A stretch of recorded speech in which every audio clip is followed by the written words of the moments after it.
I chose to respond to prompt one, which was analyzing the romantic relationships in the movie. And the way I felt about the romantic relationships, especially with Edmund's, is that like the women in the movie were used a lot to like advance the plot and help Edmund like achieve his dreams. But besides that, like when you look at it from an outside perspective, you kind of feel bad, especially for Edmund's wife.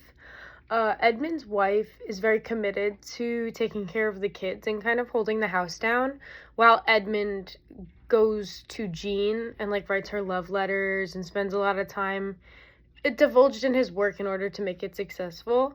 Also, Edmund uses Jean for inspiration. Jean is in love with Edmund because of the love notes that he writes, but he's just using her to advance the plot of his play. Also, Edmund does cheat on his wife, so that is questionable as far as romantic relationships go. So yeah, a lot of the romantic relationships kind of help Edmund be successful and give him the support he needs to make his play happen.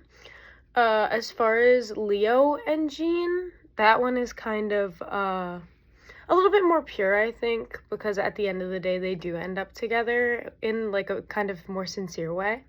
When looking at the brothers and the actress that they're both in love with, that kind of adds a little bit, I think, of a comedic layer to the play because it's kind of ridiculous. You know, these two brothers are in love with the same actress.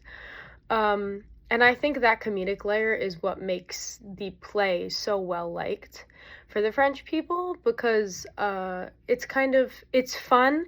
It has like a layer of serious romance, but it also has fun. So it's kind of like a mixture of a tragedy and a comedy, which I think is something that people really hadn't seen beforehand.